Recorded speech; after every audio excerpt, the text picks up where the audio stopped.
হে বাবাজি হযরত উবাইস কুরনি রাদিয়াল্লাহু তাআলা আনহু কি খোঁজ করার জন্য আপনার ওমর রাদিয়াল্লাহু তাআলা আনহু এবং হযরত আলী রাদিয়াল্লাহু তাআলা আনহু রওনা দিয়েছেন। যুবকরি সোনামানিকেরা, এই পৃথিবীর জমিনে আমার রাসূল পাকের প্রেম তার অন্তরে কত খেয়াল করুন না। প্রশ্ন যখন করা হয়েছে, হুজুর আপনাকে দেখা করতে আসে না কেন?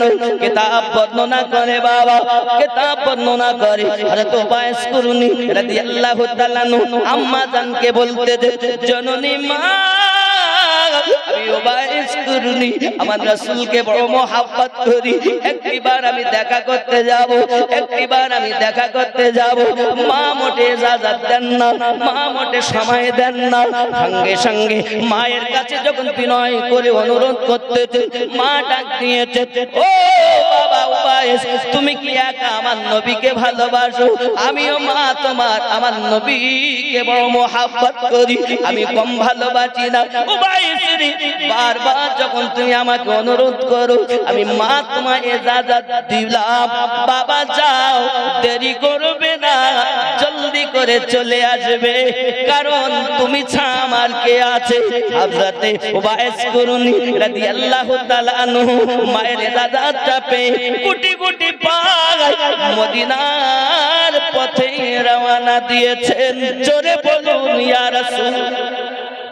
উবাইস কুরনি রাদিয়াল্লাহু তাআলা আনহু যখন মদিনার পথে রওনা দেন, হে বাবাজি, দূর থেকে মসজিদ নববীর মিনারটা যখন চোখে পড়েছে বাবা, মসজিদ নববীটা দেখতেছেন যখন মনটা বড় বেকুল হয়ে গেছে।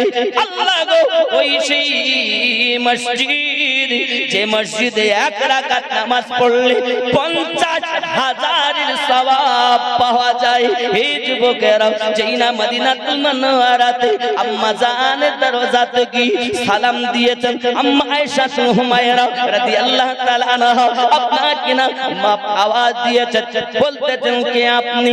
আমার বাড়ি কুরুন দেশে, নাম আমার উবাইস কুরনি।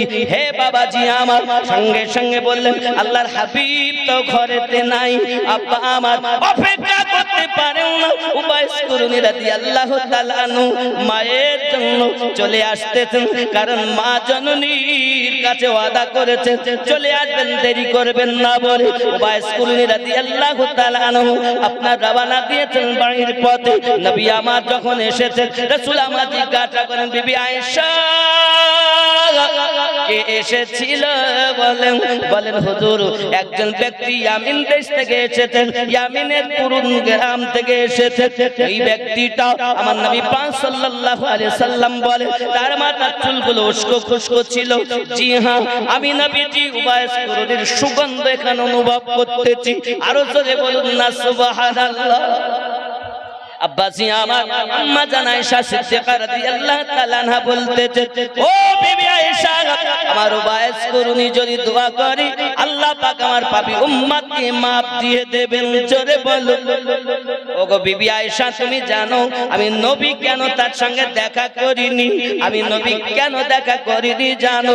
বিবি জেনে রাখো, ওই উবাইস কুরনির আব্বা দুনিয়াতে বেঁচে নাই, তার আম্মা বেঁচে আছে দুনিয়াতে, চোখে দেখতে পায় না, চলাফেরা করতে পারে না, পেশাব পায়খানা করার জন্য, দুনিয়ার প্রয়োজনগুলো সারার জন্য খেদমত করে আমার উবাইস। ও বিবি, আমি নবী তাকে ভালোবাসি না তাহা নয়, আমি নবীও তাকে বড় ভালোবাসি। শুধু একমাত্র কারণ আমি নবী দেখা করতে আসিনি, তার একটি মাত্র কারণ হলো এই, আমি যদি উবাইস কুরনিকে দেখা দেই আমার উবাইস মাথা ঠুকে ঠুকে প্রাণ বার করে দেবে। কেন জানো বিবি? কেন জানো বিবি? ওই উবাইস আমাকে বড় ভালোবাসে। যে সাপের মাথায় মণি থাকে বাবা, ওই মণি যদি সাপ থেকে তুলে নেওয়া হয়, ওই সাপ আর বাসায় ফেরে না, মাথা ঠুকে ঠুকে নিজের জীবন বিসর্জন করে দেয়। আমার উবাইস সেই প্রেমিকদের ভিতরে একজন প্রেমিক। আমি রাসূল পাক যদি তার কাছে আসি, আমি নবী পাককে দেখে উবাইস তার জীবনটাকে শেষ করে দেবে। এই জন্য তার মা বিপদে পড়ে যাবে। বিবি আয়েশা, তুমি জানো না আমি নবী বুঝি মায়ের বেদনা কত? বিবি আয়েশা, তুমি জানো না আমি নবী পাক সাল্লাল্লাহু আলাইহি ওয়াসাল্লাম মায়ের পেটে থাকাকালীন আমার আব্বা দুনিয়ার বুক থেকে আল্লাহ পাক উঠিয়ে নিয়েছেন। আমি দুধ মায়ের দুধ পান করে আম্মা হালিমাতুস সাদিয়া রাদিয়াল্লাহু তাআলা আনহা দুধ পান করে বড় হয়েছি। বিবি মায়ের কথা মনে পড়ে, এই মায়ের কথা মনে পড়ার জন্য আমি নবীজি ওয়াইস করুণীকে না দেখাতি তার মা বিপদে পড়ে যাবে বলে আমি নবী তার সাথে দেখা দেই নাই।